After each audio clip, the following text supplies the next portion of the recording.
தந்தை மகன் தூய ஆவியான ஆண்டவருக்கே மகிமை உண்டாவதாக.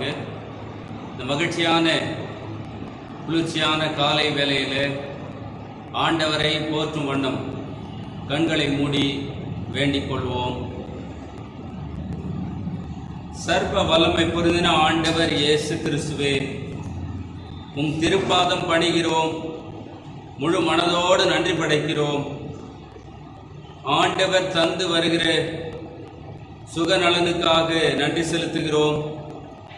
வாழ்வளிக்கிறவரே, வாழ்வில் வளம் சேர்க்கிறவரே, ஸ்தோத்திரங்களை ஏறெடுக்கிறோம். இந்த ஆராதனை எங்களுக்கு நிறைவாக்கும். காணொளி வழியாக எங்கெல்லாவது மக்கள் இணைந்து உம்மை தொழுது கொள்கிறார்களோ ஆண்டவர் மனமிறங்கும், அவர்களை ஆசீர்வதியும். நிறைவு வரையிலும் பிரசனம் இருக்கட்டும். உமது கரங்களிலே தாழ்த்துகிறோம். அனைத்தையும் இயேசு கிறிஸ்துவின் பாதம் பணிந்து வேண்டுகிறோம். அன்பின் ஆண்டவரே, ஆமேன். நாம் அனைவரும் எழுந்து இணைந்து ஆண்டவரை போற்றும் வண்ணம் பாமாலையில் 2வது பாடல், உம்மை துதிக்கிறோம் யாவுக்கும் வல்ல பிதாவே, உம்மை பணிகிறோம் சுவாமி. இப்பாடலை பாடி ஆண்டவரை போற்றுவோம்.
நாம் நின்றவாறே கடவுளை தொழுவோம்.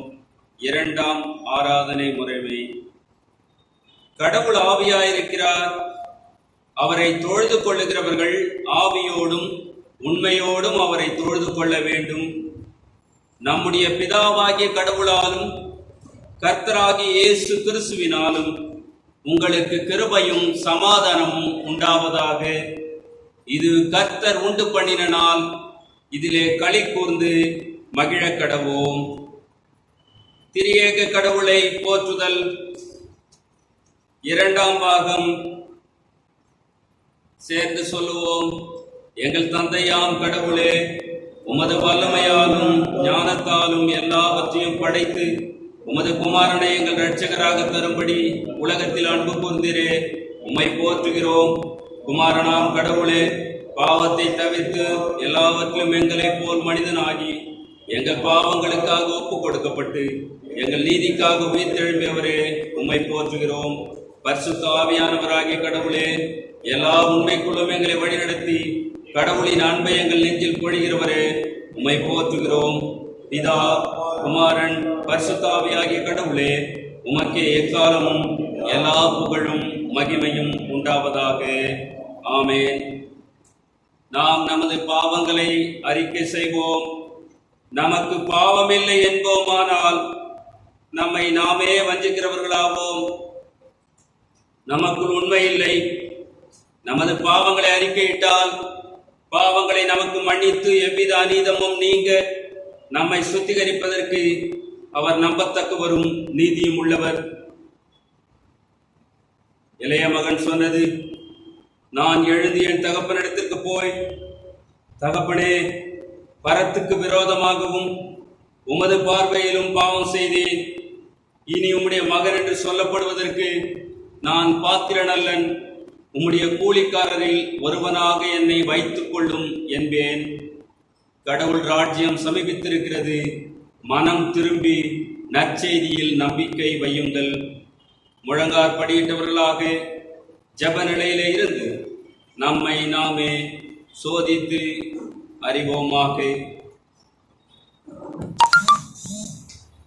கடவுளுக்கு எதிராக, சக மனிதர்களுக்கு எதிராக செய்த தப்பிதங்களை மனத்தாழ்மையாய் அறிக்கை செய்வோம்.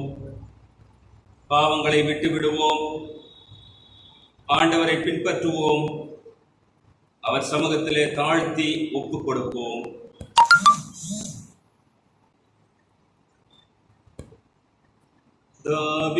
தாவீதரசனை போல் தன்னை தாழ்த்தும் மனாசேயை போல், பாவி மனுஷியை போல், மனம் பதைத்த பேதுரு போல், தேவனு கேட்காத தீமை செய்தேன் என்று கூவி புலம்புணல் ஆவியின் சொற்படி குணப்படு பாவி. தேவ கோபம் வரும் மேவி, இப்போ குணப்படு பாவி. தேவ கோபம் வரும் மேவி, இப்போ குணப்படு பாவி.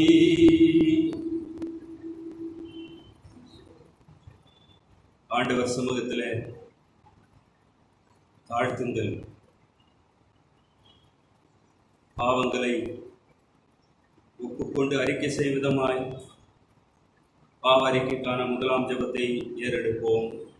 சர்வ வல்லமையும் மிகுந்த இரக்கமுள்ள பிதாவே, தப்பிப்போன ஆடுகளைப் போல நாங்கள் உம்முடைய வழிகளை விட்டு வழியில் அலைந்து போனோம். எங்கள் இதயத்தின் யோசனைகளுக்கும் விருப்பங்களுக்கும் மிகவும் இணங்கி நடந்தோம். உமது பரிசுத்த கற்பனைகளுக்கு விரோதமாய் குற்றம் செய்தோம். செய்யத்தக்கவில்லை செய்யாமல் செய்யத்தகாதவில்லை செய்து வந்தோம். எங்களுக்கு சுகமே இல்லை. ஆனாலும் ஆண்டவரே, தேவரீர் எங்கள் ஆண்டவராகிய இயேசு கிறிஸ்து மூலமாய் மனிதருக்கு அருளி செய்த வாக்கு தத்தங்களின்படியே நீர்ப்பாக்கியமுள்ள குற்றவாளிகளாகி எங்களுக்கு இறங்கும். தப்பிதங்களை அறிக்கையிடுகிற எங்கள் மேல் பொறுமையாயிரும். பாவத்தின் நிமித்தம் துக்கப்படுகிற எங்களை சீர்படுத்தும். மிகவும் இரக்கமுள்ள பிதாவே, உடைய பரிசுத்த நாமத்துக்கு மகிமை உண்டாகும்படி நாங்கள் இனி தேவ பக்தியும் நீதியும் தெளிந்த புத்தி உள்ளவர்களாய் நடந்து வர இயேசு கிறிஸ்து நிமித்தம் எங்களுக்கு கிருபை செய்திடும். ஆமென். சர்வ வல்லமை மிகுந்த இரக்கம் உள்ள ஆண்டவர் மன்னிப்பையும் பாவ நிவர்த்தியும் நமக்கு கட்டளையிட்டருளி வாழ்க்கையை சீர்படுத்துவதற்கான காலத்தையும் தமது பரிசுத்தாவின் கிருபையும் தேற்றுதலையும் தந்தருளுவாராக. ஆமென். ஆண்டவரை துதியுங்கள். ஆண்டவர் நாமம் துதிக்கப்படுவதாக. ஜெபிப்போம். அன்பின் ஆண்டவரே, உம்மை ஸ்தோத்திரிக்கிறோம். இந்த ஆராதனை வேலைக்காக எங்களையும் கரத்திலே தாழ்த்தி தருகிறோம். ஆண்டவரை நிறைவாக்கி தாரும். ஆண்டவர் இயேசுவே, அகிலத்தையும் படைத்தவரே, படைப்பெல்லாம் இந்த காலங்களிலே மிகுந்த வேதனையோடு வாழ்ந்து கொண்டிருப்பதை நீர் அறிவீர் சுவாமி. உமது சாயலிலே படைக்கப்பட்ட மனுக்குலம் கொரோனா என்ற தொற்றினால பாதிக்கப்பட்டு கண்ணீரும் கவலையுமாய் வாழ்ந்து கொண்டிருக்கிற இக்காலங்களை நீர் கண்ணோக்கி பாரும். உம்மால் அன்றி வாழ்வு இல்லை, உம்மால் அன்றி விடுதலை இல்லை, உம்மால் அன்றி சுகமில்லை சுவாமி. நான் உம்மை மனதோர பற்றி கொண்டவர்களாய் வேண்டுகிறோம். மனம் இறங்கும். இந்த தொற்றிலிருந்து மனுக்குலத்தை ரட்சியும். நீர் சொல்ல ஆகும் கட்டளை நிற்கும். இயேசு கிறிஸ்துவின் ரத்தம் ஜெயமாய் மாறட்டும். இந்த உலகம் முழுமையும் இருக்கிற இந்த பாதிப்பு முற்றிலுமாய் மாறி போகட்டும், மறைந்து போகட்டும், இல்லாமல் போகட்டும். இந்த தொற்று, இந்த வைரஸ் அழிந்து போகட்டும் ஆண்டவரே. உலகம் எப்போதும் போல பழைய நிலைமைக்கு திரும்பி எல்லோரும் சுகமாய் வாழ வேண்டும், நிறைவாய் வாழ வேண்டும், ஆசீர்வாதமாய் இருக்க வேண்டும். அருள்தார் தாழ்த்துகிறோம். இந்த வேளையிலே ஆராதனையை நிறைவாக்கித்தாரும். இயேசு கிறிஸ்துவையே வேண்டுகிறோம் அன்பின் ஆண்டவரே, ஆமேன். அன்பானவர்களே, இந்த ஆராதனைக்கான திருமறை பாடங்கள் முதலாவது சங்கீதம், அதைத் தொடர்ந்து மற்ற வேத பாடங்கள்.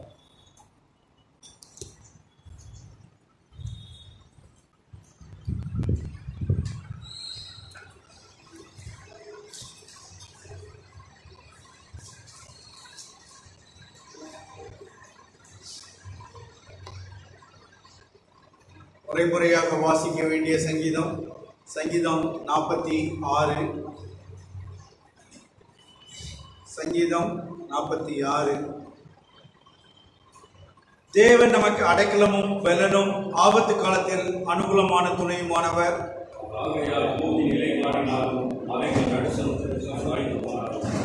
அதன் ஜலங்கள் கொந்தளித்து பொங்கி அதன் பெருக்கினால் பர்வதங்கள் அதிர்ந்தாலும் நாம் பயப்படும்.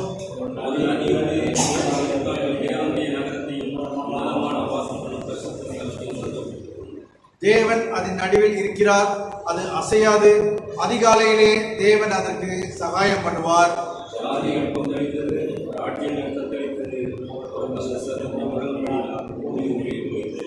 சேனைகளின் கர்த்தர் நம்மோடு இருக்கிறார். யாக்கோபின் தேவன் நமக்கு உயர்ந்த அடைக்கலமானவர். அவர் பூமியின் கடைமுனை மட்டும் யுத்தங்களை ஓய பண்ணுகிறார். வில்லை ஓடித்து ஈட்டியை முறிக்கிறார். ரதங்களை நெருப்பினால் சுட்டிருக்கிறார்.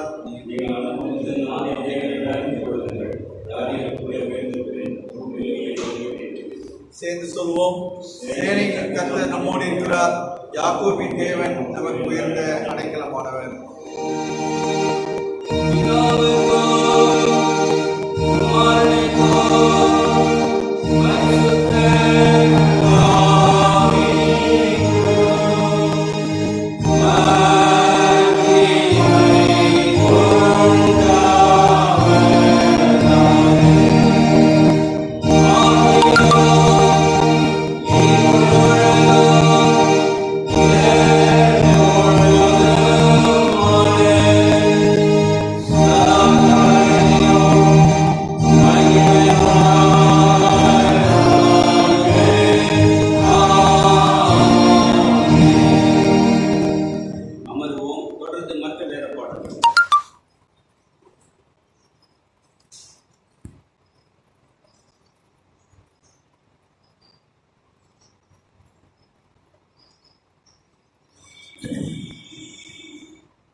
முதலாவது வேத பாடமாக 2 நாளாகும் 34ஆம் அதிகாரம் 8ஆம் வசனம் படிக்க 21ஆம் வசனம் படிக்க. 2 நாளாகும் 34ஆம் அதிகாரம் 8 முதல். அவன் தேசத்தையும் ஆலயத்தையும் சுத்திகரித்த பின்பு அவன் தன் ராஜ்யபாரத்தின் 18ஆம் வருஷத்திலே அத்சரியாவின் குமாரனாகிய சாப்பானையும் நகரத்தாவினாகிய மாசேயாவையும் யோவாகாசின் குமாரனாகிய யோவாக் என்னும் மந்திரியையும் தன் தேவனாகிய கர்த்தரின் ஆலயத்தை பழுது பார்க்கும்படிக்கு அனுப்பினான். அவர்கள் பிரதான ஆசாரியனாகிய இல்க்கியாவினிடத்தில் வந்து, வாசற்படியை காக்கிற லேவியர் மனேசையிலும் எப்பிராயிமிலும் இஸ்ரவேலின் மீதியானவர்கள் எல்லாரும் கையிலும் யூதா பென்யமீன் எங்கும் சேர்த்து எருசலேமுக்கு திரும்பி தேவனுடைய ஆலயத்திற்கு கொண்டு வந்த பணத்தை ஒப்புவித்து வேலையை செய்விக்கும்படி கர்த்தருடைய ஆலயத்தின் விசாரிப்புக்காரனானவர்களின் கையிலே அதை கொடுத்தார்கள். இவர்கள் அதை கர்த்தருடைய ஆலயத்தை பழுது பார்த்து சீர்படுத்துகிறதற்கு ஆலயத்தில் வேலை செய்கிறவர்கள் கையிலே கொடுத்தார்கள். அப்படியே யூதாவின் ராஜாக்கள் எடுத்து போட்ட அறைகளை பழுது பார்க்க வெட்டின கற்களையும் இணைப்புக்கு மரங்களையும் பாவுகிறதற்கு பலகைகளையும் வாங்க தச்சருக்கும் சிற்பாசாரியர்களுக்கும் அதை கொடுத்தார்கள். இந்த மனுஷர் வேலையை உண்மையாய் செய்தார்கள். வேலையை நடத்த மெராரின் புத்திரரில் யாகாத், ஒபித்யா என்னும் லேவியரும், கோகாக்கிரின் புத்திரரில் சகரியாவும் மெசுல்லாமும் அவர்கள் மேல் விசாரிப்புக்காரனாய் இருந்தார்கள். இந்த லேவியர் எல்லாரும் கீத வாக்கியங்களை வாசிக்க அறிந்தவர்கள். அவர்கள் சுமைகாரரை விசாரிக்கிறவர்களாயும் பற்பல வேலைகளை செய்கிறவர்கள் எல்லாரையும் கண்காணிக்கிறவர்களாயும் இருந்தார்கள். லேவியரில் இன்னும் சிலர் கணக்குக்கும் மணியகாரரும் வாசக்காவலமாய் இருந்தார்கள். கர்த்தருடைய ஆலயத்திற்கு கொண்டு வரப்பட்ட பணத்தை அவர்கள் எடுக்கிற போது மோசேயை கொண்டு கட்டளையிடப்பட்ட கர்த்தருடைய நியாயப்பிரமாண புத்தகத்தை ஆசாரனாகிய எலிக்கியா கண்டடித்தான். அப்பொழுது எலிக்கியா சம்பிரதியாகிய சப்பானை நோக்கி, கர்த்தருடைய ஆலயத்தில் நியாயப்பிரமாண புத்தகத்தை கண்டெடுத்தான் என்று சொல்லி அந்த புத்தகத்தை சாப்பானின் கையில் கொடுத்தான். சாப்பான் அந்த புத்தகத்தை ராஜாவினிடத்துக்கு கொண்டு போய் அவனை நோக்கி, உன்னுடைய ஊழியக்காரருக்கு கட்டளையிடப்பட்டவைகளை எல்லாம் அவர்கள் செய்கிறார்கள். கர்த்தருடைய ஆலயத்தில் சேர்ந்த பணத்தை அவர்கள் கூட்டி அதை விசாரிப்புக்காரர் கையிலும் வேலை செய்கிறவர்கள் கையிலும் கொடுத்தார்கள் என்று ராஜாவுக்கு மறு செய்தி சொன்னதும் அல்லாமல் ஆசாரனாகிய எலிக்கியா என்னும் கையில் ஒரு புத்தகத்தை கொடுத்தான் என்பதை சம்பிரதியாகிய சாப்பான் ராஜாவுக்கு அறிவித்து ராஜாவுக்கு முன்பாக அதை வாசித்தான். நியாயப்பிரமாணத்தின் வார்த்தைகளை ராஜா கேட்டபோது அவன் தன் வஸ்திரங்களை கிழித்து கொண்டு எலிக்கியாவுக்கும் சாப்பானின் குமாரனாகிய அகிக்காமுக்கும் மீகாவின் குமாரனாகிய அப்தோனுக்கும் சம்பிரதியாகிய சாப்பானுக்கும் ராஜாவின் ஊழியக்காரனாகிய அசாயாவுக்கும் கட்டளையிட்டு சொன்னது, கண்டெடுக்கப்பட்ட இந்த புத்தகத்தினுடைய வார்த்தைகளின் நிமித்தம் நீங்கள் போய் எனக்காகவும் இஸ்ரவேலிலும் யூதேயாவிலும் மீதியானவர்களுக்காகவும் கர்த்தரிடத்தில் விசாரியுங்கள். இந்த புத்தகத்தில் எழுதியிருக்கிற எல்லாவற்றின்படியையும் செய்யும்படிக்கு கர்த்தருடைய வார்த்தையை நம்முடைய பிதாக்கள் கை கொள்ளாத போனபடியினால் நம்மேல் மூத்த கர்த்தருடைய உக்கிரகம் பெரியது என்றான் என்பது கர்த்தர் ஆசீர்வதிப்பார்.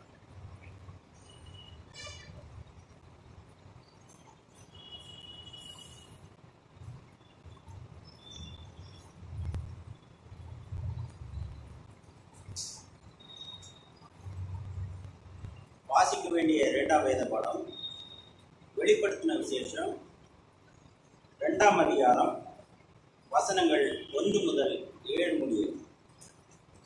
வெளிப்படுத்தின விசேஷம் 2ஆம் அதிகாரம் வசனங்கள் 1 முதல் 7 முடியும். எபேசு சபையின் தூதனுக்கு நீ எழுத வேண்டியது என்னவெனில், 7 நட்சத்திரங்களை தம்முடைய வலது கரத்தில் ஏந்தி கொண்டு 7 பொன் குத்து விளக்குகளின் மத்தியிலே விழாவிக் கொண்டிருக்கிறவர் சொல்லுகிறதாவது, உன் கிரியைகளையும் உன் பிரயாசத்தையும் உன் பொறுமையையும் நீ கொல்லாதவர்களை சகிக்கக்கூடாமல் இருக்கிறதையும் அப்போஸ்தலர் இல்லாதவர்கள் தங்களை அப்போஸ்தலர் என்று சொல்லுகிறதை நீ சோதித்து அவர்களை பொய்யர் என்று கண்டறிந்ததையும் நீ சகித்து கொண்டிருக்கிறதையும் பொறுமையாயிருக்கிறதையும் என் நாமத்தின் நிமித்தம் இலைப்படையாமல் பிரயாசப்பட்டதையும் அறிந்திருக்கிறேன். ஆனாலும் நீ ஆதியில் கொண்டிருந்த அன்பை விட்டாய் என்று உன் பேரில் எனக்கு குறைவுண்டு. ஆகையால் நீ இன்ன நிலைமையிலிருந்து விழுந்தாய் என்பதை நினைத்து மனம் திரும்பி ஆதியில் செய்த கிரியைகளை செய்வாயாக. இல்லாவிட்டால் நான் சீக்கிரமாய் உன்னிடத்தில் வந்து நீ மனம் திரும்பாத பட்சத்தில் உன் விளக்கு தண்டை அதனிடத்திலிருந்து நீக்கி விடுவேன். நான் வெறுக்கிற நிக்கோலாய் மதஸ்தரின் கிரியைகளையும் நீ வெறுக்கிறாய். இது உன்னிடத்தில் உண்டு. ஆவியானவர் சபைகளுக்கு சொல்லுகிறதை காதுள்ளவன் கேட்க கடவர். ஜெயம் கொள்ளுகிறவனவனோ அவனுக்கு தேவனுடைய பரதீசின் மத்தியில் இருக்கிற ஜீவ விருட்சத்தின் கனியை புசிக்க கொடுப்பேன் என்னது என்றார் என்பது. வாசிக்க வேண்டிய 2ஆம் வேத பாடம் வாசித்தாயிற்று. கிறிஸ்துவே உங்களுக்கு மகிமை உண்டாவதாக.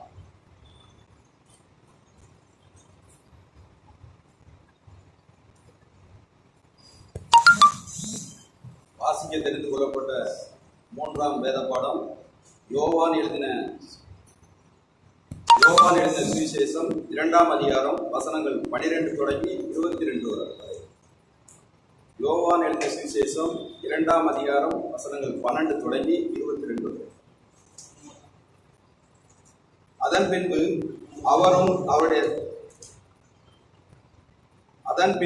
அவரும் அவருடைய தாயாரும் அவருடைய சீசரும் கப்பர்நகூமுக்கு போய் அங்கே சில நாள் தங்கினார்கள். பின்பு யூதருடைய பஸ்கா பண்டிகை சமீபமாய் இருந்தது. அப்பொழுது இயேசு எருசலேமுக்கு போய் தேவாலயத்திலே ஆடுகள், மாடுகள், புறாக்களாகிய இவைகளை விற்கிறவர்களையும் காசுக்காரர் உட்கார்ந்திருக்கிறதையும் கண்டு கயிற்றினால் ஒரு சவுக்கை உண்டு பண்ணி அவர்கள் யாவரையும் ஆடு மாடுகளையும் தேவாலயத்துக்கு புறம்பே துரத்திவிட்டு காசுக்காரருடைய காசுகளை கொட்டி பலகைகளை கவிழ்த்து போட்டு புறா விற்கிறவர்களை நோக்கி, இவைகளை இவரிடத்திலிருந்து எடுத்துக்கொண்டு போங்கள், என் பிதாவின் வீட்டை வியாபார வீடாக்காதிருங்கள் என்றார்.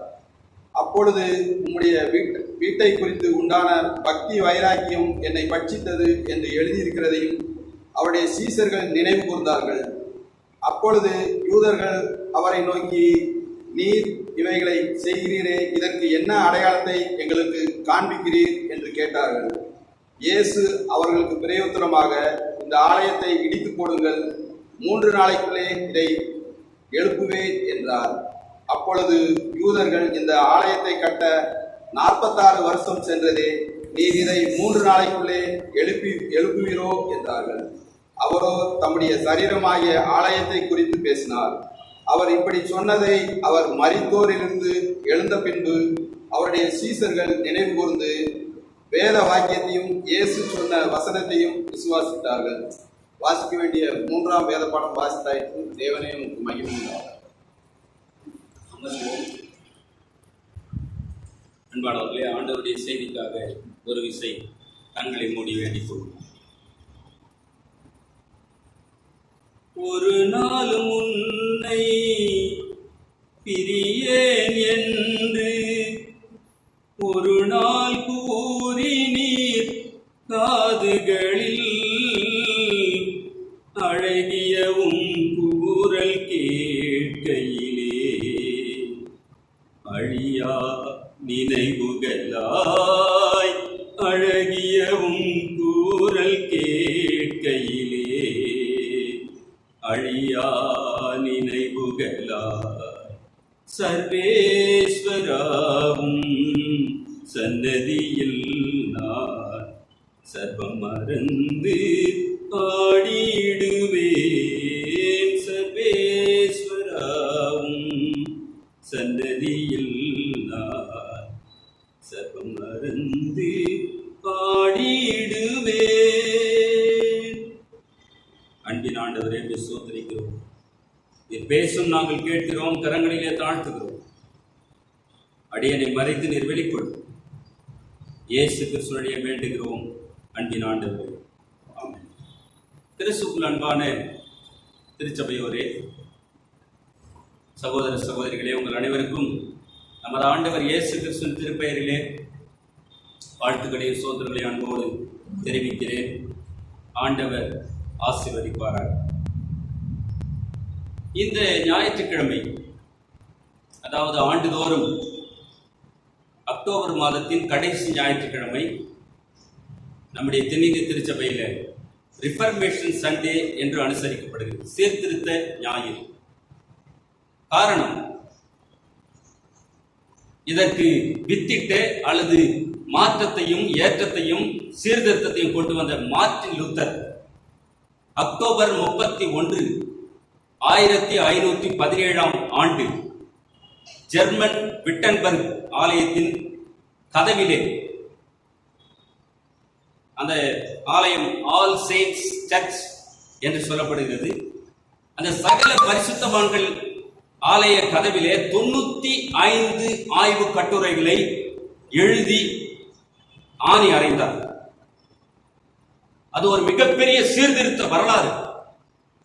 அதனால் அந்த 1517களிலே 15ஆம் நூற்றாண்டிலே Martin Luther excommunicate from search, போப்பால அப்படிப்பட்ட ஒரு கண்டனம், அப்படிப்பட்ட ஒரு மிகப்பெரிய தண்டனை அவர் கிடைக்க பெற்றது.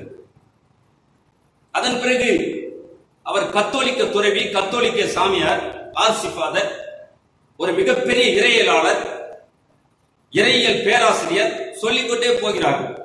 எனவே அதன் ஊடாக அவர் ஆண்டவரோடு பயணித்த காலங்களிலே அந்த திருச்சபை மரபில் இருந்த ஒழுங்குகளை எல்லாம் சரி செய்ய வேண்டும், சீர்திருத்த வேண்டும் என்ற நோக்கத்தோடு அவர் முனைப்போடு செயல்பட்டார். அதன் உச்சமாக தனது ஆய்வுகளை, கண்டனங்களை ஆலய கதவிலே ஆணி அறைந்தார். அதனால் அவர் திருச்சபை விட்டு வெளியேற்றப்பட்டார். அதன் பிறகுதான் இந்த சீர்திருத்த திருச்சபைகள் என்று சொல்லக்கூடிய புராட்டஸ்டன்ட் திருச்சபைகள் உருவானது. அதிலே ஒன்றுதான் நம்முடைய தென்னிந்திய திருச்சபை என்று சொன்னால் அது மிகையாக மறக்கக்கூடாது. அவர் ஆணி அறைந்த நாள், அந்த ஆய்வு கட்டுரையை வெளியிட்ட நாள், கண்டனத்தை தெரிவித்த நாள் அக்டோபர் 31, 1517 வரக்கூடிய இந்த மாதத்தின் கடைசி நாள் என்றுதான் இந்த சீர்திருத்தத்தை கொண்டு வந்தார். அதனால அதற்கு முன்பதாக வரக்கூடிய கடைசி ஞாயிற்றுக்கிழமையை சீர்திருத்த ஞாயிறாக நாம் அனுசரிக்கிறோம். எனவே இந்த நாளிலே நமக்கு கொடுக்கப்பட்டிருக்கிற தலைப்பு விசுவாசத்தை திரும்ப கண்டுபிடித்தலும் திரும்ப வாழ்வதும். விசுவாசத்தை திரும்ப கண்டுபிடித்தலும் திருந்தி வாழ்வதும் என்று சொல்லி நாம் சிந்திக்க அழைக்கப்படுகிறோம். Rediscovering and reliving the faith. விசுவாசத்திலே நாம் மீண்டும் எப்படி என்னை சரி செய்து திருத்திக் கொண்டு வாழ்வது என்று அழைக்கப்படுகிறது. மார்ட்டின் லூத்தருடைய 5 கோட்பாடுகள் முக்கியமா அவர் சொல்றாரு, ஒரு மனிதனுக்கு வாழ்வு தருவது திருமறை மட்டுமே, ஸ்கிரிப்சர் அலோன். ரொம்ப அழகா சொல்லி போறாரு. இரண்டாவது விசுவாசம் மட்டுமே, மூன்றாவது கிருபையினால் மட்டுமே, நான்காவது கிறிஸ்துவினால் மட்டுமே, ஐந்தாவது கடவுளின் மகிமையால் மட்டுமே. இந்த 5 கோட்பாடுகளை முன்னிறுத்தினார். பூட்டப்பட்ட திருமறைகள் திறக்கப்பட்டது. அது நீண்ட வரலாறு. இன்னைக்கு நேரம் பாவச்சீட்டுகள் உதறி போடப்பட்டது, பாவச்சீட்டு விற்பனைக்கு வைக்கப்பட்டது. அதெல்லாம் தவறு என்று சுட்டி காண்பித்தார். அதன் விளைவு சபையை விட்டு வெளியேற்றப்பட்டார். ஆனால் அதற்கு மாறாக ஆண்டவர் பரிசுத்த ஆவியானவர் வழியாக செயல்பட்டார். மிகப்பெரிய திருச்சபைகள் உருவானது. எனவே இந்த நாளிலே அதை சிந்திப்போம். நம் வாழ்வின் பயணத்தில் திருமறை மட்டுமே வாழ்வாக இருக்கிறதா? ஆண்டவருடைய கிருபையினால் மட்டுமே வாழ்ந்து கொண்டிருக்கிறேன் என்று சிந்திக்கிறோமா? ஆண்டவர் மீது வைத்திருக்கிற விசுவாசம் மாறாமல் இருக்கிறது, மறையாமல் இருக்கிறது என்று நாம் கிறிஸ்தவராக வாழ்ந்து கொண்டிருக்கிறோமா? கடவுளை மட்டும் மகிமைப்படுத்துகிறோமா? இன்றைக்கு மகிமையும் துதியும் பேரும் பிரசாதமும் எப்படியோ போய்கொண்டிருக்கிறது. அப்படி அல்ல, கடவுளுக்கு தான் மகிமை. Glory to God என்று சொல்லுகிறோமே, கடவுளுக்கு மட்டும் மகிமை வேண்டும். நம்முடைய விசுவாசத்தை வளர்த்துக் கொள்ள வேண்டும். கிறிஸ்துதான் எனக்கு இரட்சகர் என்பதை உணர வேண்டும். இதை மார்ட்டின் லூதர் மிக தெளிவாக சுட்டி காண்பித்தார். இந்த நாளில் நம்முடைய விசுவாசத்தை மறு ஆய்வு செய்வோம். எல்லா கிறிஸ்தவரும் இந்த நாளில் ஒருவேளை நம்முடைய சிஎஸ்ஐ கிறிஸ்துநாதர் ஆலயம் திருப்பத்தூர் சபையில ஒவ்வொரு குடும்பங்களும், குடும்பத்தில் இருக்கிற அங்கத்தினரும் ஆண்டவர் இயேசுவின் மீது வைத்திருக்கிற விசுவாசம் எப்படி இருக்கிறது சிந்திக்க நாம் அழைக்கப்படுகிறோம். நான் யோசித்து கொண்டிருந்தேன். கடந்த ஞாயிற்றுக்கிழமை நம்முடைய சபையை சார்ந்த சென்னியம்மா அவர்கள் கர்த்தருக்குள் நித்திரை அடைந்தார்கள். அந்த அம்மாவுக்கு முடியாத நிலைமை எல்லாருக்கும் தெரியும். கைகளிலே கால்களிலே லெப்ரசி பாதிக்கப்பட்ட நிலைமை. ஆனால் அந்த முடியாத சூழலிலும் தவறாம சர்ச்சுக்கு வருவாங்க. ஆண்டவருக்கு கொடுக்க வேண்டியதை அந்த இயலாத நிலையில கூட ஆச்சரியமா இருக்கு. கேரல் ரவுண்ட்ஸ் போகிற பொழுது அவர்கள் மனதார சபையாரை அன்போடு உபசரிப்பதையும் ஏற்றுக்கொள்வதையும் கொடுப்பதையும் ஆண்டவர் மீது வைத்திருக்கிற விசுவாசத்தையும் நினைத்து பார்த்து ஆண்டவருக்கு நன்றி செலுத்தின காலங்கள் உண்டு. அப்படிப்பட்ட விசுவாசத்தை தான் ஆண்டவர் நம்மில் எதிர்பார்க்கிறார். சாத்ராக், மேஷாக், ஆபத்நேகோ போல வாழ்வு இருந்தாலும் இல்லாமல் போனாலும் ஆபகுக்கு அதை தான் சொல்லுகிறார். அத்திமரம் துளிர் விடாமல் போனாலும், திராட்சை செடி பலனற்று போனாலும், தொழுவத்திலே ஆடு மாடு இல்லாமல் போனாலும் கர்த்தருக்குள் மகிழ்ச்சியா இருப்பேன், இருந்தாலும் இல்லாமல் போனாலும். இன்றைக்கு நம்முடைய நிலைமை எப்படி இருக்கிறது? இருந்தால் ஆண்டவருக்கு ஸ்தோத்திரம், இல்லாம போனா ஆண்டவர் மீதே ஆத்திரம். அதுவல்ல விசுவாசம். வாழ்ந்தாலும் வீழ்ந்தாலும், வாழ்ந்தாலும் தாழ்ந்தாலும் கர்த்தர் மீது அசைக்க முடியாத விசுவாசத்தை கொண்டு வாழ வேண்டும். அப்பொழுது ஆண்டவர் நம்மை உயர்த்துவார். இங்கே சங்கீதம் 46 வாசிப்போமே. கொஞ்சம் திருமறை திருப்பிக் கொள்வோம். அதிலே 1ஆம் வசனத்தை தாவீது பாடுகிற அந்த சங்கீதத்திலே நாம் பார்க்க முடியும். சங்கீதம் 46 முதல் வசனம். தேவன்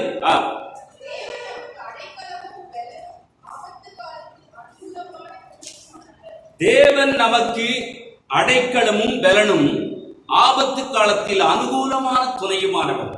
இது தாவீது மனதார பாடுகிறார். எவ்வளவு பெரிய ஆபத்துகள், எவ்வளவு பெரிய நெருக்கங்கள், எவ்வளவு பெரிய போராட்டங்கள், போர்கள், பிரச்சனைகள். ஆனால் அவற்றின் ஊடாக பயணிக்கிற பொழுது அனுகூலமான துணையா இருக்கிறார். இதுல குறிப்பா இந்த சங்கீதம் 46 ஏன் கொடுத்தாங்க என்று சிந்தித்துக் கொண்டிருந்த பொழுது மார்ட்டின் லூதருக்கு பிடித்த சங்கீதம் என்று சொல்லுகிறார்கள்.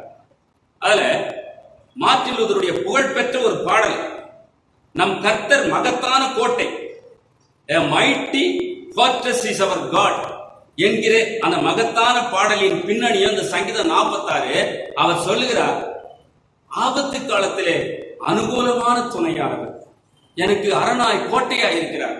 தொடர்ந்து அந்த சங்கீதக்காரன் சொல்லுகிற வார்த்தை ரொம்ப அழகா இருக்கிறது. அதுல பாருங்க 46ல 7ஆம் வசனமும் 11 ஒரே வசனத்தை சொல்லுகிறார். அதுல 7ஆம் வசனம் படிங்க. சேனைகளின் கர்த்தர் நம்மோடு இருக்கிறார், யாக்கோபின் தேவன் அல்லேலூயா உயர்ந்த அடைக்கலம், the Lord be with us.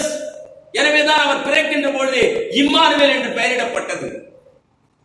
God be with us, கடவுள் நம்மோடு இருக்கிறார். இதைத்தான் தாவீது சொல்கிறார், இதைத்தான் மார்ட்டின் லூதர் உணர்ந்தார். என்னை சபை தள்ளலாம், ஆனால் ஆண்டவர் எனக்கு அடைக்கலமாய் அனுகூலமான துணையானவர், உயர்ந்த அடைக்கலத்திலே கொண்டு வைக்கிறவர் என்ற நம்பிக்கையோடு உணர்ந்து அந்த பாடலை பாடுகிறார். எனவே நாம் சிந்திப்போம். முதலாவது அதிகமா இருக்குது இந்த பகுதி, நேரம் இருக்கிற பொழுது எபிரேயர் 11ஆம் அதிகாரத்தை படிச்சு பாருங்க. விசுவாசம் என்பது என்ன? இன்னைக்கு தலைப்பு விசுவாசத்தை திரும்ப கண்டுபிடித்தலும் மீண்டு வாழ்வதும் அல்லது திருந்தி வாழ்வதும் கிறிஸ்தவ வாழ்க்கை என்ற தலைப்பு கொடுக்கப்பட்டிருக்கிறது.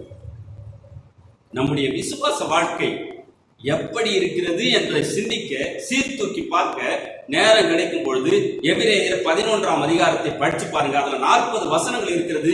முத்தான வசனங்கள் ஒவ்வொன்றும் ஒவ்வொரு தலைவர்களை குறித்து, இறை அடியவர்களை குறித்து தெளிவாய் எபிரேய ஆக்கியோன் எழுதி கொண்டே செல்கிறார். அதிலே முதல் வசனம் இப்படி குறிப்பிடுகிறார். எபிரேயர் 11ஆம் அதிகாரம் முதல் வசனம், விசுவாசமானது நம்பப்படுகிறவர்களின் உறுதியும் காணப்படாதவைகளின் நிச்சயம். பார்க்காத நிச்சயித்துக் கொள்வது. ஆண்டவர் என்னோடு இருக்கிறார், நான் அவரை பார்க்கல, ஆனால் அவர் என்னோடு இருக்கிறார் என்பதை உறுதியாய் நம்பி அதை நிச்சயித்து பற்றிக் கொள்வது. அப்படி பற்றிக் கொண்டவருடைய பட்டியல் தான் அங்கே எபிரேயர் 11ஆம் அதிகாரத்தில் தெளிவாய் சொல்லிக்கொண்டே போகிறார். பழைய ஏற்பாட்டில் நமக்கு 2 நாளாகவும் கொடுக்கப்பட்டிருக்கிறது. அங்கே யோசியா என்கிற ராஜா 8ஆம் அதிகாரம் 2 நாளாகவும் 8ஆம் அதிகாரத்தை திருப்புவோம். முதல் வசனம் படிங்க. 2 நாளாகவும் 34ஆம் அதிகாரம் முதல் வசனம். யோசியா ராஜாவாகிற பொழுது 8 வயதாயிருந்தார். 8 வயதுள்ள யோசியாவிற்கு ஆண்டவர் மீது அசைக்க முடியாத நம்பிக்கை ஏற்படுகிறது. என்ன சொல்றாங்க? அங்க ஆலயம் பழுது பார்க்கப்படுகிறது.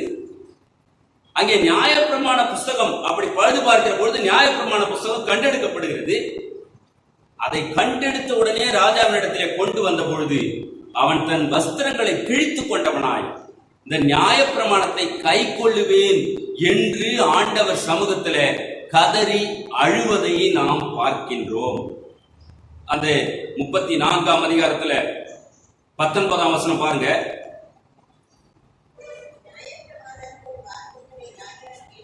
ராஜா அந்த நியாயப்பிரமாண புத்தகத்தை படிக்கிறதை கேட்ட பொழுது தன் வஸ்திரங்களை கிழித்து கொண்டவனாக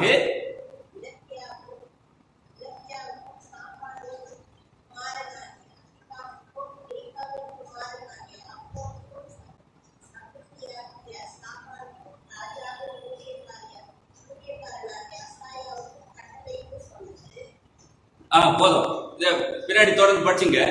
அங்கே இந்த நியாயப்பிரமாணத்தை கடைபிடிக்காம போனதுனால்தான் கர்த்தருடைய கோபம் தமது மக்கள் மீது மூண்டது.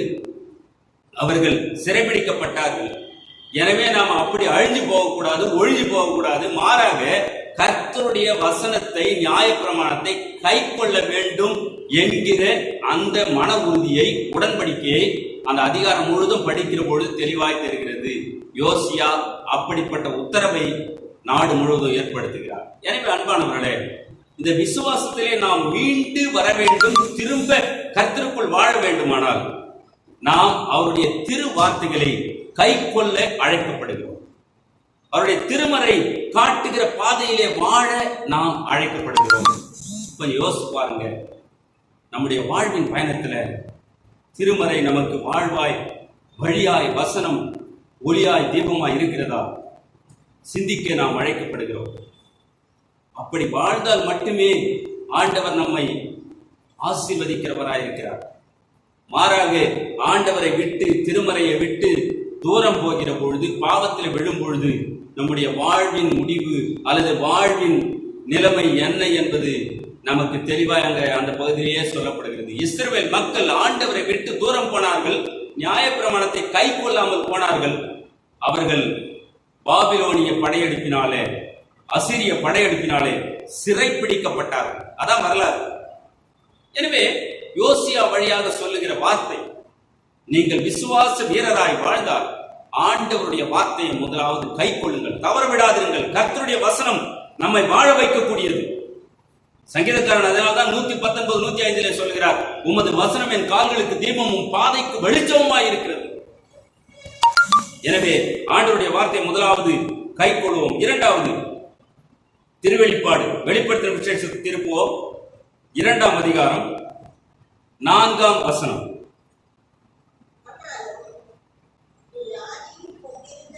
எபேசு திருச்சபைக்கு யோவான் சீடர் வழியாக வெளிப்படுத்துகிற அந்த திருவார்த்தைகள், ஆகிலும் நீ ஆதியில் கொண்டிருந்த அன்பை படிங்க.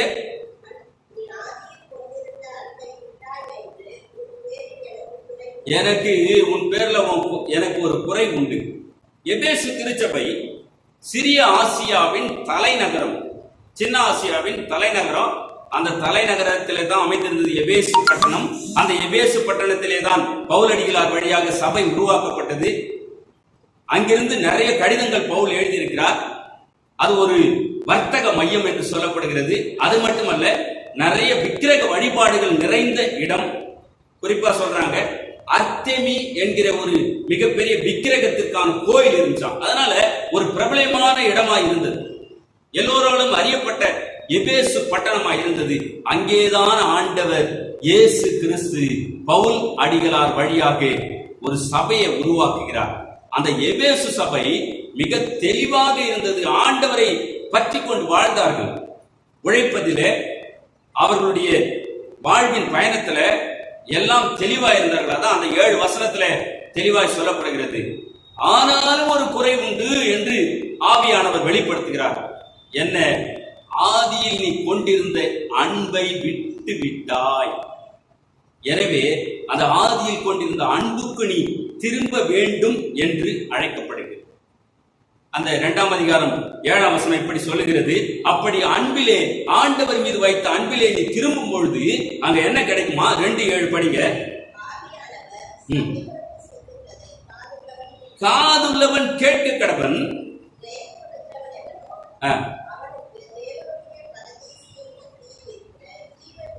ஜீவ விருட்சத்தின் கனி அவனுக்கு கொடுக்கப்படும். காதுள்ளவன் கேட்க கடவன். ஆதியில் இருந்த அன்பிலே நாம் வாழ வேண்டும். எல்லாரும் தயவுசெய்து யோசிச்சுங்க. இன்னைக்கு நம்முடைய திருச்சபையில, கிறிஸ்தவ குடும்பங்களிலே ஆண்டவர் மீது வைத்திருக்கிற அன்பு எப்படி இருக்கிறது? ஒரு கேள்வி கேட்டு பாருங்க. இன்னைக்கு சாப்பிட்றதுக்கு முன்னாடி ஆண்டவர் மீது நான் வைத்திருக்கிற அன்பு எப்படி இருக்கிறது? ஏனென்றால் நம்ம வீட்டில் நிறைய வீடுகள் இருக்கிறோம். நிறைய வீடுகள்ல ஒரே ஒரு கிராஸ் போட்டு அதில் ஒரு ஸ்டால் போட்டு அங்கே கீழே ஒரு வாசகம் இருக்கும். எனக்காக நீ என்ன செய்தாய் என்று ஒரு மனிதன் கேட்கிற பொழுது, உனக்காக நான் என்னையே இழந்தேன் என்கிற வாசகம். உன் மீது அன்பு வைத்ததுனால என்னையே இழந்தேன் என்ற வாசகம் அங்கே கொடுக்கப்பட்டிருக்கிறோம். அதனால்தான் ஒன்றும் இல்லாம அங்க உடலும் இருக்காது, ஒரே ஷால் இருக்கு. ஆண்டவர் சிலுவையின் மரண பரியந்தமும் எனக்காக, உனக்காக, உங்களுக்காக தமது ஜீவனை சிலுவையிலே ஒப்பு கொடுத்தாரே. பாவம் அறியாத தம்மை பாவ பலியாக ஒப்பு கொடுத்து ரத்தத்தை சிந்தி ஜீவனை கொடுத்து உயிர்த்தெழுந்தாரே. அந்த இயேசு நம் மீது வைத்திருக்கிற அன்பு எத்தனை பெரியது! அந்த அன்புக்கு ஈடாய் நாம் மெய்யாகவே ஆண்டவரிடத்தில் அன்பு செலுத்துகிறோமா? சிந்திக்க வேண்டும். அதை அப்படி அன்பு செலுத்தி வாழுகிறவனுக்கு ஜீவ விருட்சத்தின் கனி கொடுக்கப்படும். இதை எங்க ஒப்பீடு செய்யறாங்க? ஆதியாகமம் 2ஆம் அதிகாரத்துல இந்த ஒப்பீடு போகிறது. வெளிப்படுத்துற விசேஷம் 2ஆம் அதிகாரம் ஆதியாகமம் 2ஆம் அதிகாரத்துக்கு போகிறது. அங்கே 8ஆம் வசனத்துல இப்படி சொல்லப்படுகிறது. 8:9 படிங்க. ஆதியாகமம் 2:8-9. ஒரு ஏதேன் தோட்டத்தை அங்கே உருவாக்கி மனிதனை அங்கே வைத்தார்.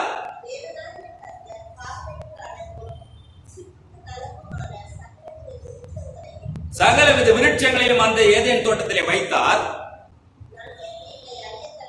விருட்சத்தையும்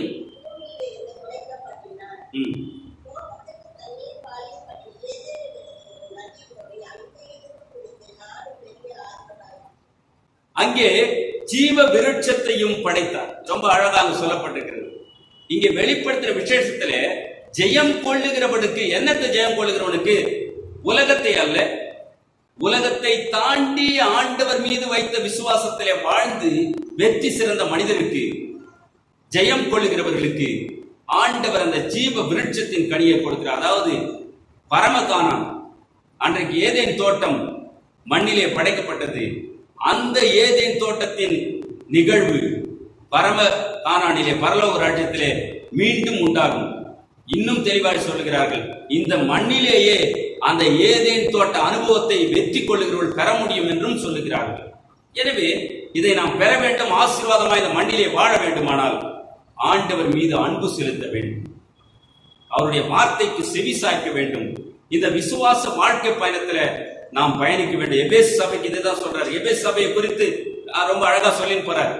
நீங்க உழைப்பிலே சிறந்தவர்கள், நீங்கள் ஆண்டவருடைய பணியிலே நீங்கள் ஒன்றுபட்டவர்கள், இந்த விக்கிரக வழிபாட்டை எல்லாம் தவிர்த்தவர்கள், கள்ள போதங்களை உதறி தள்ளியவர்கள், ரொம்ப அங்க பட்டியல் கொடுத்து, ஆனாலும் உங்களிலே ஒரு குறைவு எனக்கு இருக்கிறது, ஆதியில் இருந்த அன்பு இல்லை.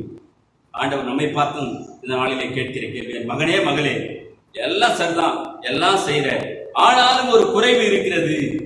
என்னவென்றால் என் மீது நீ வைத்திருக்கிற அன்பு உண்மையாக பூரணமாய் இருக்கிறதா? நாம் சிந்திப்போம். ஆண்டவர் மீது அளவு கடந்த அன்பு செலுத்துவோம்.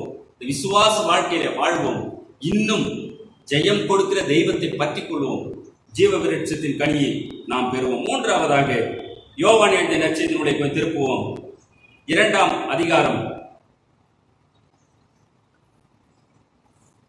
17ஆம் வசனம்.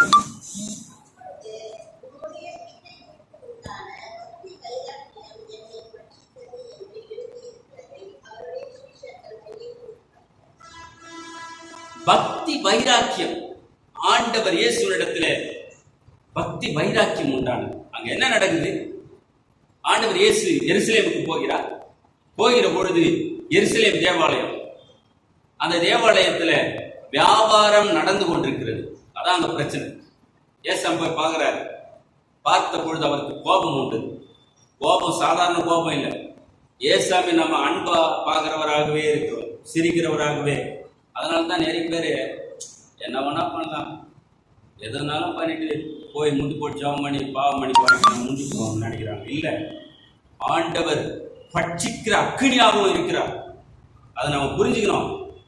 கோபப்படும் கிறிஸ்து.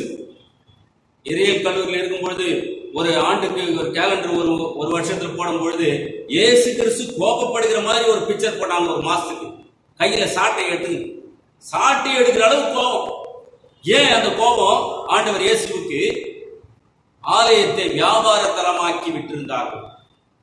காசு பரிமாற்றம். அங்கே உள்ள செலுத்த வேண்டிய பணம் தான் தெனாரியம் தான் பண்ணணும். நீ இந்தியாவில இருந்து போய்க்கிற ரூபாயை கொண்டு போய் காணிக்க போறோம்னா செல்லாது. உதாரணத்துக்கு சொல்றேன், இந்த ரூபாயை தெனாரியமாக மாற்ற வேண்டும். அந்த தெனாரியமாக மாற்றுவதற்கு கமிஷன் 6ல் 1 பங்கு. எவ்வளவு கொண்டு போனாலும் இப்படி ஒரு புறத்துல. இன்னொன்று, முடியாதவங்க, கஷ்டப்படுறவங்க புறா கொண்டு வந்து காணிக்கை செலுத்த வந்தாங்கன்னா பலி கொடுக்கறதுக்கு புறா வாயிட்டு வந்தா அது செல்லாது, வேற உயிரினம் தான், ஆடு மாடு தான் பழிக்கணும், ஆண்டவர் காணிக்கை படைக்கணும், பலி கொடுக்கணும் என்று அப்படி ஒரு வியாபாரம். அங்கே வேலை செய்வதற்கு பணம் கொடுத்து ஏரோதனிடத்துல அந்த வேலையை வாங்கினார்கள். நிறைய அந்த வரலாறு போயினே இருக்குது. இதையெல்லாம் பார்த்த இயேசுவுக்கு கோபம் வந்தது.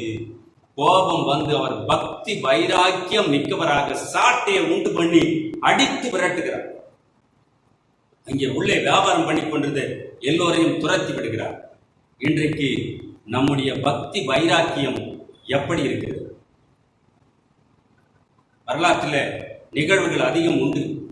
1924 ஒரு ஒலிம்பிக் போட்டி நடைபெற்றது. அந்த ஒலிம்பிக் போட்டியிலே சீன தேசத்தை சேர்ந்த எரிக் லிடில் என்கிறவர், அவர் 100 மீட்டர் ஓட்டப்பந்தயத்தில் மிகச்சிறந்த வீரர். அவங்க நாட்டில் இருந்து அனுப்புறாங்க. அதை 1924 ஒலிம்பிக் போட்டியில 100 மீட்டர் ஓட்டப்பந்தயத்தில் போனா அவருக்கு தங்கப்பதக்கம் உண்டு. அதுக்கு அனுப்புறாங்க. எல்லாம் முடியுது. போட்டி நாள் வருகிறது. ஓட்டப்பந்தயம் ஓட வேண்டிய நாள் வருகிறது. அந்த நாள் ஞாயிற்றுக்கிழமை. நம்மள என்ன செய்வோங்க? ஒருவேளை எங்க இருக்கிறீங்க, வீடுகளில் இருக்கிறீர்கள், யோசித்து பாருங்க. நம்ம ஞாயிற்றுக்கிழமை தான் கல்யாணம் வைக்கணும்னு பாக்குறாங்க, ஞாயிற்றுக்கிழமை தான் நல்லது கெட்டது பண்றதுக்கு நல்ல விசேஷம் பண்ணணும்னு பாக்குறாங்க.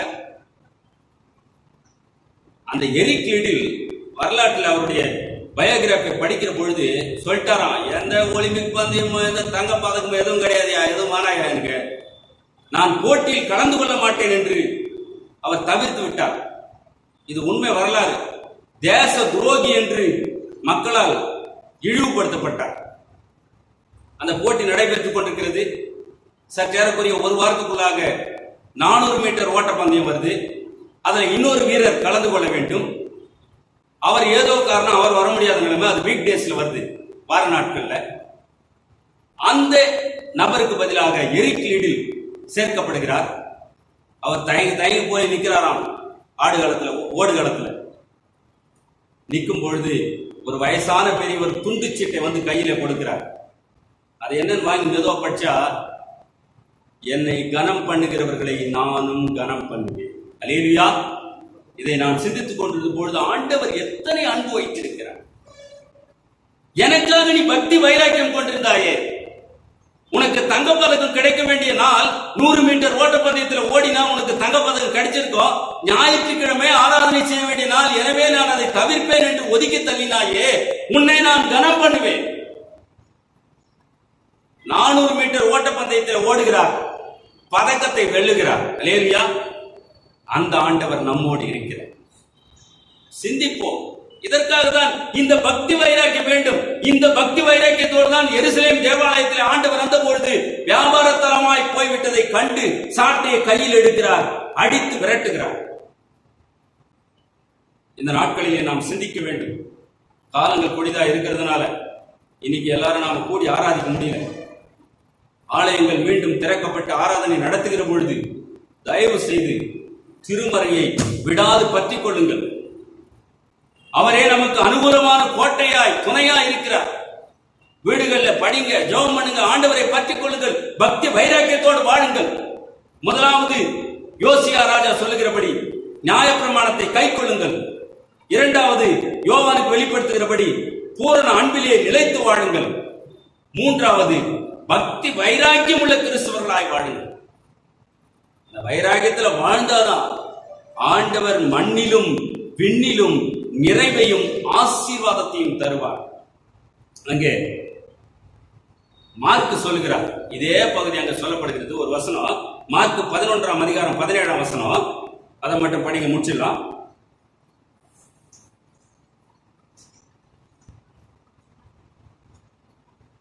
மார்க் 11:17. என்னுடைய வீடு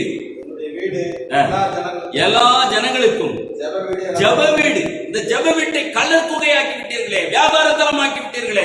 இது ஏசாயா தீர்க்கதரிசியினால் 56:7, ஏசாயா 56ஆம் அதிகாரம் 7ஆம் வசனத்திலே சொல்லப்பட்ட வார்த்தையை ஆண்டவர் இங்கே குறிப்பிட்டு சொல்லுகிறார். இந்த பக்தி வைராக்கியத்தோடு நீங்கள் வாழ வேண்டும் அல்லவா? கள்ளர் குகையாக மாற்றி விட்டீர்களே என்று வேதனையோடு அடித்து விரட்டுகிறார். காரணம், அந்த எருசலேம் தேவாலயம் அது நீண்ட ஒரு வரலாற்றோடு போய்கொண்டிருக்கிறது. சாலமோனால் மிக அழகாக கட்டப்பட்டது. அதன் பிறகு சிறையிருப்பிலிருந்து வராங்க. செருபாபேல் தலைமையில மீண்டும் கட்டுகிறார்கள். அது சரியா இல்லை, ஓரளவுக்கு தான் இருந்துச்சுன்றாங்க. அதன் பிறகு பெரிய ஏரோது, அந்த ஏரோதுவால் ஆலயம் மிக நேர்த்தியாக கட்டப்பட்டது. ஆனால் அதன் பிறகு பல படையெடுப்புகள் இன்னைக்கு அழிஞ்சு போய் சிதலம் அடைந்து கிடைக்கிறது. மீண்டும் எப்போ ஆலயத்தை கட்டுவோம் என்று வேதனையோடு பல முயற்சிகள் எடுத்துக்கொண்டு இருப்பதாக வரலாறு நீண்டு கொண்டிருக்கிறது. ஆனால் இந்த நிலையில கிறிஸ்தவராய் நம்முடைய பக்தி வைராக்கியம் எப்படி இருக்கிறது? ஆண்டவர் நம்மை அழைக்கிற நோக்கம், இந்த விசுவாசத்திலே நீங்கள் உறுதியாய் மீண்டு வாழ வேண்டுமானால், திருந்தி வாழ வேண்டுமானால், திரும்பி கிறிஸ்துவுக்குள்ளாய் வாழ வேண்டுமானால் இந்த நியாயப்பிரமாணத்தை கடைபிடிக்க வேண்டும், கை கொள்ள வேண்டும். அன்பிலே உண்மையாய் வாழணும். பூரணமான அன்பு நிலைத்திருக்க வேண்டும். எங்கே கடவுளோடு, எங்கே சக மனிதர்களோடு, எங்கே இயற்கையோடு முழுமையான அன்பு நம்மிலே இருக்க வேண்டும். கடவுளோட மட்டும் இல்ல, சக மனிதர்களோடு, சகோதர சகோதரிகளோடு உண்மையான அன்பு செய்ய வேண்டும். இயற்கையோடு அன்பு செய்ய வேண்டும். இயற்கையை நேசிக்க வேண்டும், காக்க வேண்டும். மூன்றாவது பக்தி வைராக்கியத்தோடு வாழ வேண்டும்.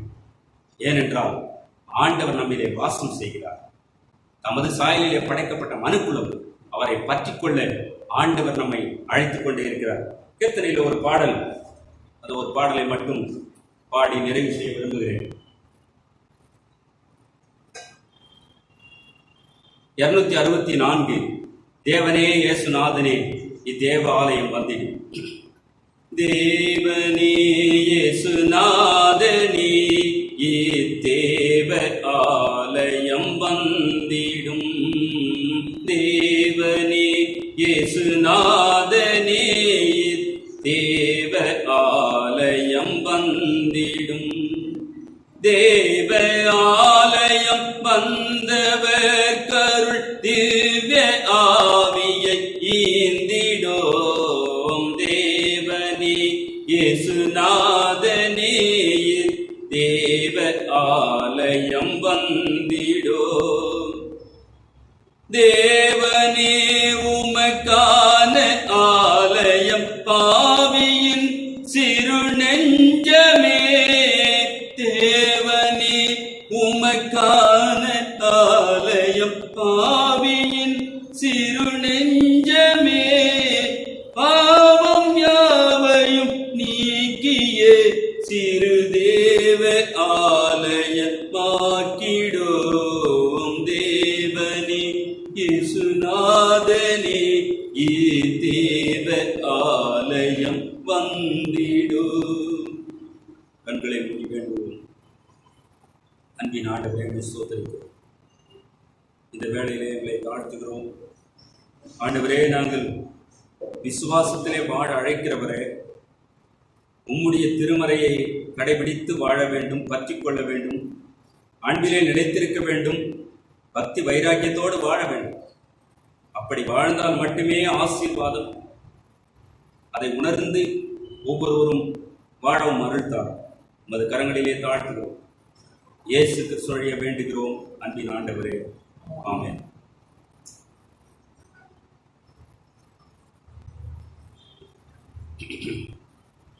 அன்பானவர்களே, திருமண அறிவிப்பு.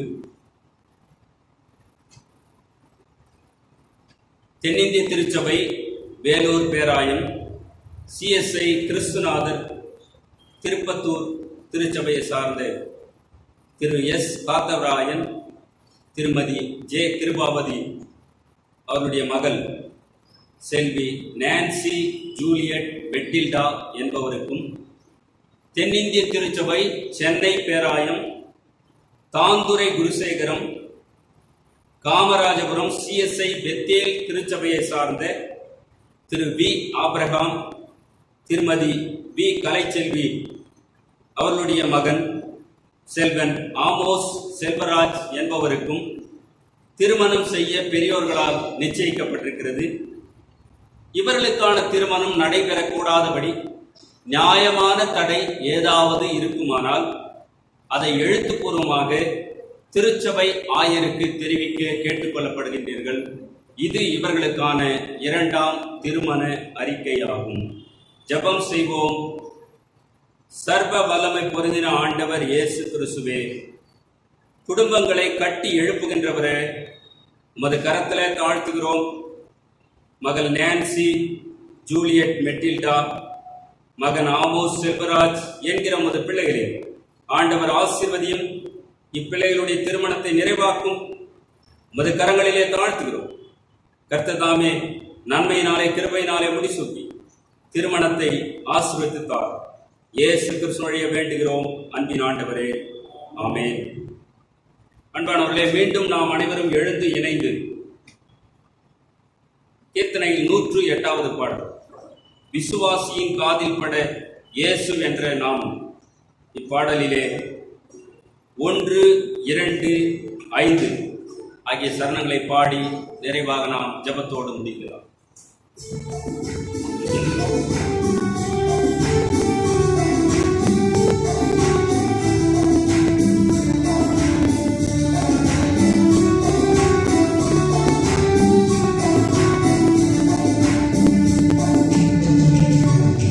விசுவாசியின் காதில் பட இயேசு வென்ற நாம, திருப்பாயவர் செவியில் தொனி இனிப்பாகுது பாச, திருப்பாயவர் செவியில் தொனி இனிப்பாகுது பாச, பசித்த ஆத்துமாவை பசியாற்றோ மன்னவருவே, முசிபாசுதல் நிலை தோற்றெல்லாம் போற்றும் அந்த பெயரே, முசிபாசுதல் நிலை தோற்றெல்லாம் போற்றும் அந்த பெயரே, துயரை அது நீக்கி காயமாற்றி குணப்படுத்தோ,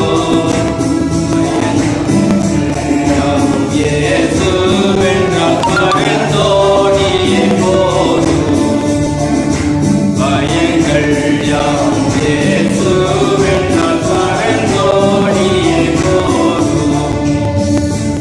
என் ஆண்டவா, என் ஜீவனே, மார்க்கமே முடிவே, என்னால் வரும் துதியை நீரே ஏற்றுக்கொள்ளும் தேவே, என்னால் வரும் துதியை நீரே ஏற்றுக்கொள்ளும் தேவே.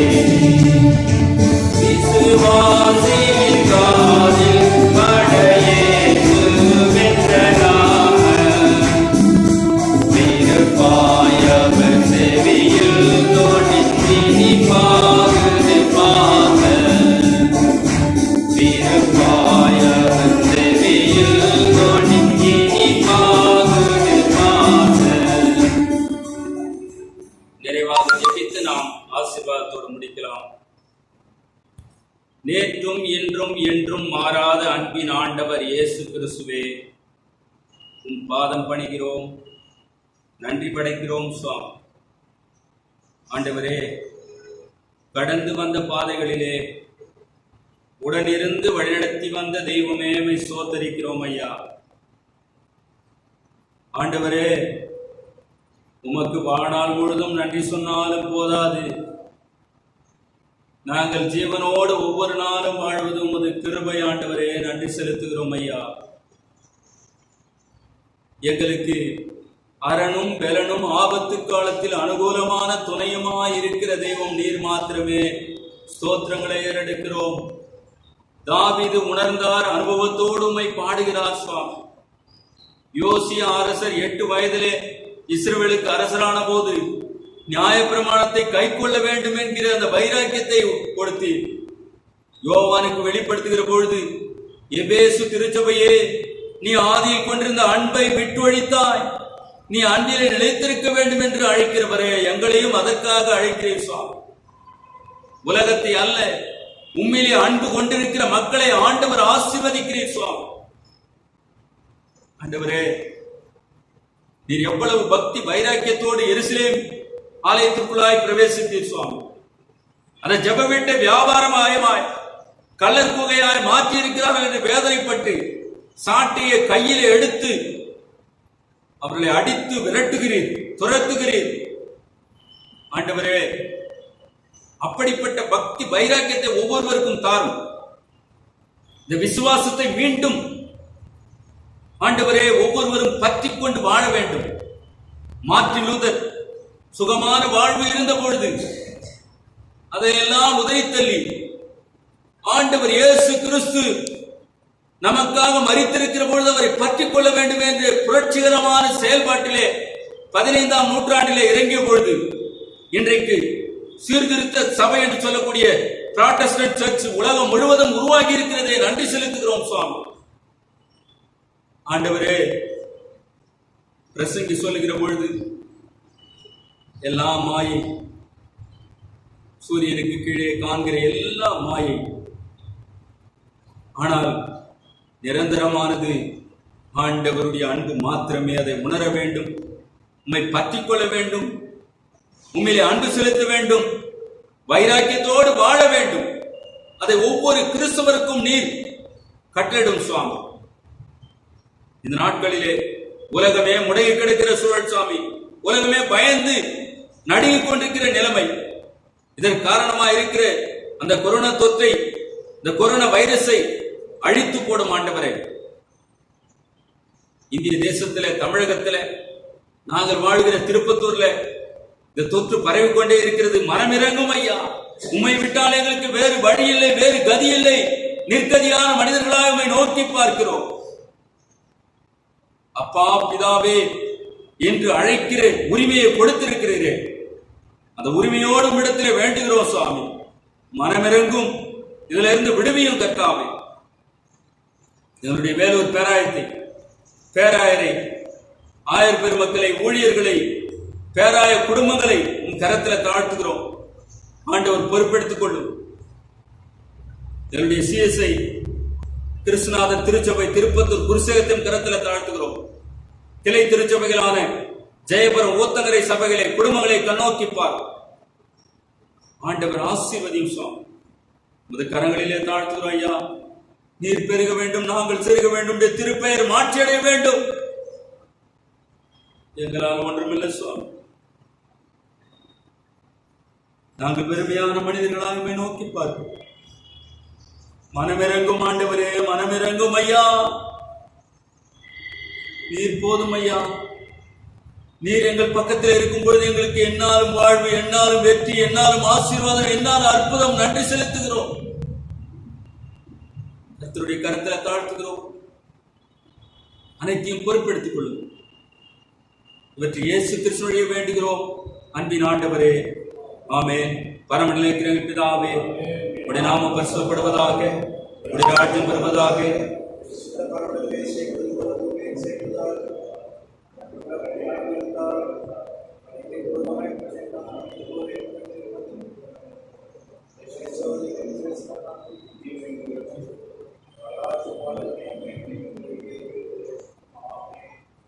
ஆண்டவராகிய இயேசு கிறிஸ்துவின் கிருபையும் தாயும் தந்தையுமான கடவுளின் அன்பும் வழி நடத்தி செல்கிற தூய ஆவியானவரின் ஐக்கியமும் வழி நடத்துவதும் நீங்காத நிறைவான சமாதானமும் ஆசீர்வாதமும் நம் அனைவரோடும் இன்றும் என்றும் எல்லா காலங்களிலும் இருந்து காத்து ஆசீர்வதிப்பாராக.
அவருடைய நாமத்திலே அமைதியோடு சென்று பாருங்கள்.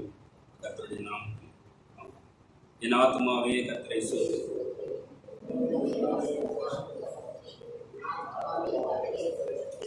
அவர் செய்த